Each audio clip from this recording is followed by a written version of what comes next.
YouTube, how you doing? Murph here, bringing you another product review. Today's review is going to be on the Glorious Model O Pro Wireless. This is the first main mouse design that they have released in their Glorious Forge program, which, if you're unfamiliar with that, is their group buy model that allows them to test new features and new products, get community feedback, while also making a little bit of money and getting these into the hands of consumers. Lets people try some new different things. And I'm actually going to do a full review on Glorious Forge and what I think about the program and what it means for Glorious, as well as what it means for gamers and consumers. That's going to be in a separate video. If you're interested in seeing that, make sure you're subscribed to the channel. I will probably be posting that here in the next week or two. But as far as the Glorious Model O Pro, you can't get this right now unless you bought into the group buy. And I know what you're thinking, why are you reviewing a mouse that we can't even buy? And the reason for that is because through this Glorious Forge program, some of these features potentially will trickle down into their main mouse lineup. Also,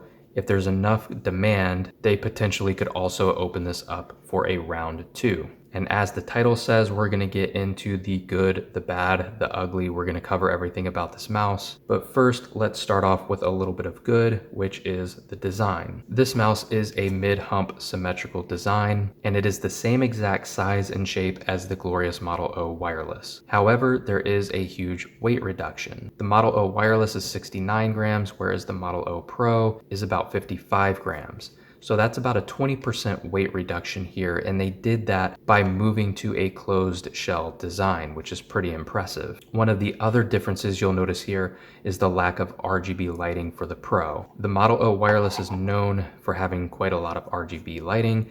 You've got diffusers on both sides as well as on the scroll wheel. You don't have any RGB lighting on the Pro. You do have an LED indicator between mouse 1 and 2 that's used to just kind of indicate battery life, but there's no real RGB lighting on this mouse, which does two things. One, it extends the battery life, and two, it helps aid in that weight reduction. Another design choice that they did here was introduce 3 new colors. I have 2 of them. This is the golden panda color, and I think it looks really nice. I was kind of unsure if I would like it based on the pictures online, but it looks a lot better in person. I'm really happy with how this mouse turned out.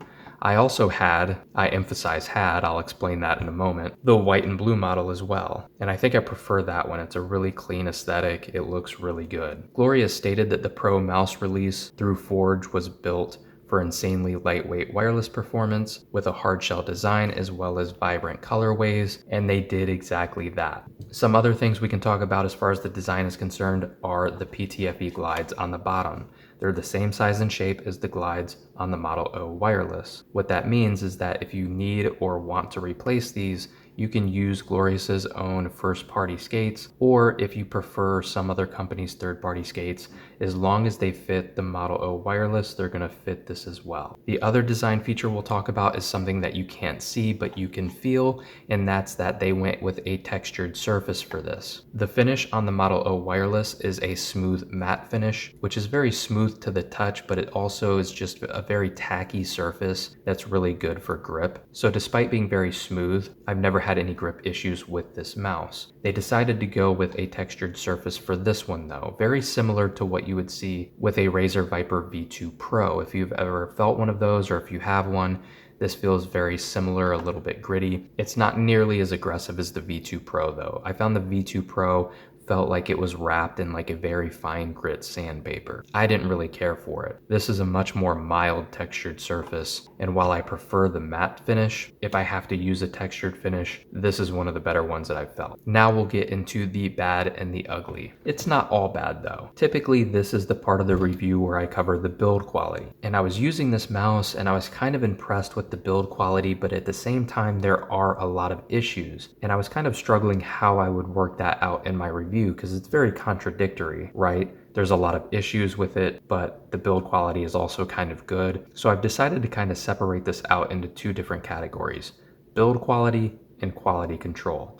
Now, as far as build quality is concerned, it's pretty good. There's no bending, creaking, or flexing on the top plate. There is a little bit of flex on the bottom, but only under considerable amounts of force. It's nothing that you're going to notice in a real world scenario while you're gaming or anything like that, but there is a little bit of flex there that wasn't present on the Model O wireless. No bending or flexing on the sides, but there is a little bit of creaking going on, again under considerable amounts of force. It's probably nothing that you're going to notice during regular usage, but it is something to note. As far as all of the buttons on this mouse are concerned, mouse 1 and 2 feel pretty good. There is a little bit more pre and post travel than I would like to see, but it's not bad. They are using a different scroll wheel here, and it feels very similar to the Model O wireless, except for there is a little bit of a difference in tension I've noticed. There's a little bit less tension on this one than the Model O wireless. That's not really a good or a bad thing, that's just something to take note of. It's a personal preference thing. Some people like a lot more tension in their scroll wheel, some people like it much more loose. This is pretty much right in the middle.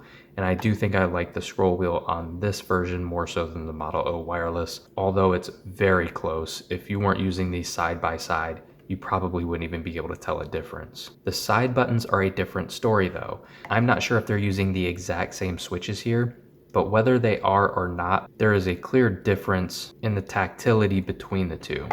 I've always been a fan of the Model O wireless side buttons. They're very clicky and tactile, very spammable. They're much softer, mushier, and spongier on the O Pro. It doesn't affect performance at all. It's very easy to press. There's no issues. It just feels a little off. It feels lower quality than the side buttons on the Model O wireless. Not really sure why that is, but it feels like a step backwards. The side buttons could be better, but overall the build quality on this mouse is pretty good. With that being said, the quality control is pretty bad here. I mentioned before in this particular unit the creaking on the side panels. There's also, when I shake it, hopefully the mic is picking that up, there is a rattle coming from this mouse, and I was able to narrow down the issue to the right click, the mouse 2 button. That's where that rattle is coming from, which is kind of ironic because it's not loose at all. It feels fine, everything feels normal, but for some reason there's a rattle there coming from the mouse 2 button. And this is actually the better of the two models that I have. I mentioned before I don't have the white and blue version anymore, and that is because I had to send it back to Glorious. It had quite a severe rattle. In fact, I'll put in a clip of that right now.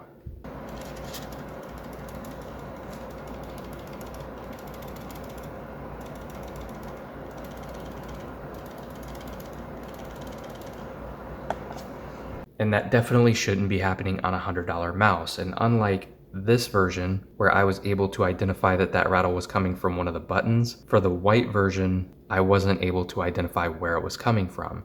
But it was much more noticeable, and it wasn't just noticeable when I was picking it up and shaking it. It was noticeable even during just regular gameplay, with flick shots, or any kind of fast mouse movement. You could not only hear it, but I could feel something moving inside as well. The only thing I can think of without taking it apart is that there's a wire inside that just isn't secure enough, or maybe it's a little bit too long, and I'm guessing that it is just bouncing off the inside of the shell. Now, props to Glorious customer service. I did reach out to them and explain the situation, and not even as a reviewer, but just as a customer, and they were very understanding, and they gave me a variety of options of how to address the issue. They offered to take it back for a full refund. Since it wasn't affecting performance or anything, they also gave me the option of keeping it, and they would just give me like a 15% refund back to my credit card, or they offered to replace it. I just opted to have them replace it instead. So hopefully I'll be getting that back in a couple of weeks.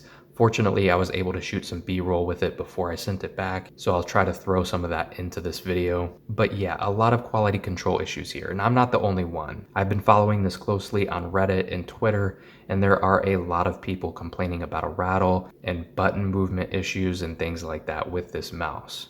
Not a good look, especially for a $100 mouse. Whatever the source of the quality control issues here, if they ever do a round 2 of this, that definitely needs to be addressed. Now moving on and talking about the specifications. I'm not going to get too far into the specs here, mainly because they're almost identical to the Model O wireless. It's the same size, same shape. We've already talked about the weight reduction, and they both use the same Glorious BAMF sensor, which has a DPI range of up to 19,000, a polling rate of 1,000 Hz, a liftoff distance that is adjustable between 1 and 2 millimeters, and a debounce time that is adjustable between 0 and 16 milliseconds. And all of that is adjustable through the Glorious Core software. Same software as their other mice, same options and all of that, except obviously no RGB lighting functions. Besides the weight reduction, the only other main spec difference here is you do get a bump in battery life. This mouse will last you up to about 80 hours on a single charge. So with all of that being said, what are my final thoughts on this mouse? Should they ever do a round 2 of this,